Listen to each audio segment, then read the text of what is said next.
Eu queria acolher um pouco da percepção de cada um de vocês, começando pelo Rodrigo, na sequência o professor Baroni, né, sobre o que vocês estão enxergando para fundos imobiliários aí ao longo desse ano. É um ano que promete, né, deve trazer muita volatilidade em função do calendário político eleitoral.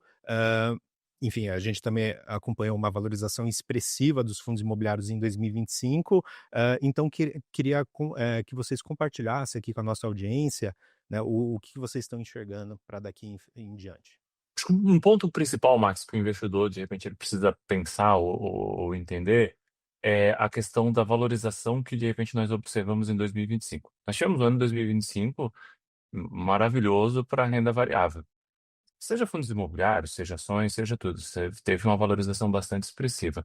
Isso, na minha opinião, e eu gosto muito de estudar a psicologia do investidor, é o que acaba muitas vezes acontecendo. Ele quer tentar repetir em 2026 o que aconteceu em 2025.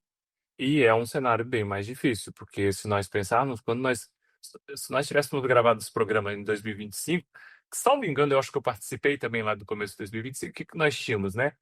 Nós vimos de uma queda muito exagerada, o que obviamente facilitou essa valorização. Então, o investidor que está entrando em 2026, eu acho que uma das coisas que ele deve ter o cuidado de esperar não é só uma questão de política, de para onde que vão as eleições no Brasil, e tudo mais, é tentar não girar demais a sua carteira ou não fazer alguma maluquice em busca do resultado que ele teve em 2025. É possível ter aquele mesmo resultado? Sim, é possível, mas não deve ser assim uma meta, porque 2025 foi excepcional. Acho que esse é um ponto principal. Acho que o segundo ponto que nós podemos ter em 2026 é como os fundos imobiliários eles têm melhorado a sua receita operacional. Então, quando eu olho para fundo de tijolo, nós vemos muitos fundos imobiliários conseguindo repassar reajuste de inflação para os seus contratos. 2026 pode ser um ano que consolide um pouco isso.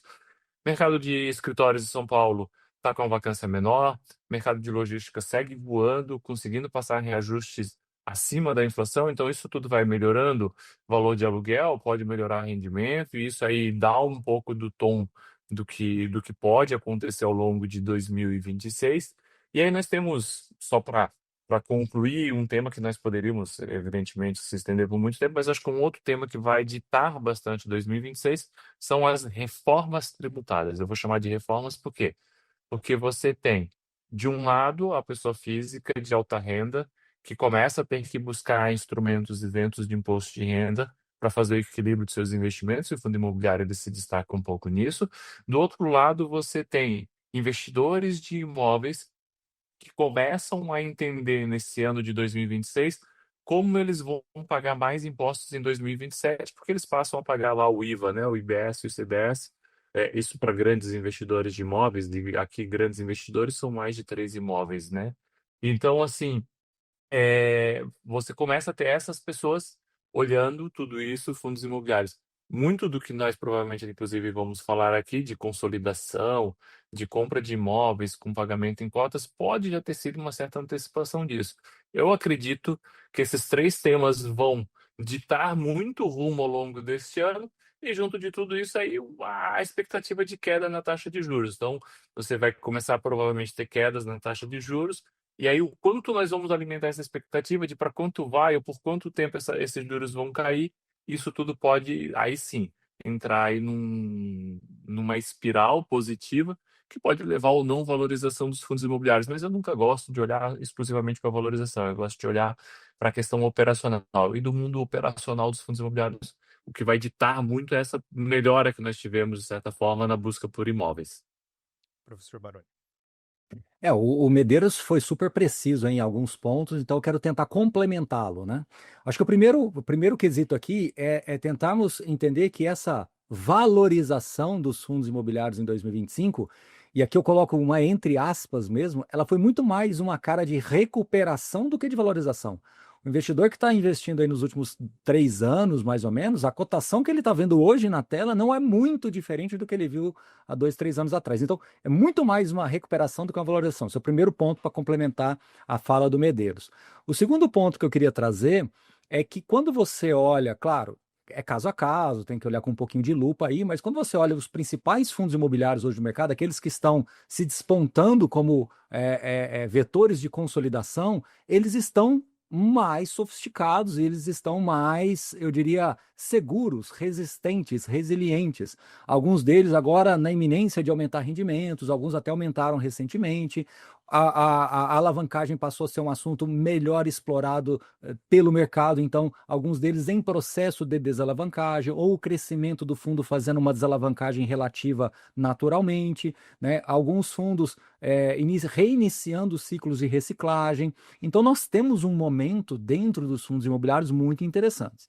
Agora, quando a gente traz para o macro, é inegável que o fator juros impacta o mercado de fundos imobiliários em duas verticais. Na primeira vertical é das reavaliações patrimoniais e das remarcações dos fundos de CRIs, que têm ali os seus ativos internamente. Então, o investidor ele está muito assim, ainda esperando uma valorização patrimonial. Ele vem se queixando de que os valores patrimoniais estão meio que travados ali. E é verdade, por quê? Porque com juros altos é muito difícil você ter uma reavaliação patrimonial positiva. Então, eu acho que esse é o primeiro ponto que podemos começar a ter algum resultado para 2026. E o segundo ponto que eu acho que é fundamental é que a partir do momento que os juros começarem a cair, aí sim a gente começar a ter uma valorização efetivamente, agora não mais entre aspas, mas de uma maneira mais contundente, a gente pode ter alguma coisa parecida. Olha, eu gosto do que o Medeiros falou e é algo que eu também tenho usado, viu, Medeiros? Essa questão de psicologia e comportamento do investidor, eu até falo que daqui a alguns anos, Medeiros, a gente vai falar cada vez menos das questões técnicas e fala cada vez mais do comportamento do investidor. Eu acho que é um caminho natural nosso. E eu acho que é verdadeira essa sua afirmação de que o investidor ele vai experimentar coisas diferentes. Mas, quando a gente olha o que aconteceu em 2016 e 2019, podemos estar vivendo um momento parecido. E se isso acontecer, o comportamento do investidor vai ditar bastante o fluxo do capital. E aí sim a gente vai ver um início de ciclo de alta em 2025, que pode se estender em 2026 e 2027. Então, estou aqui, de novo, com todo o cuidado, com todo o critério, com toda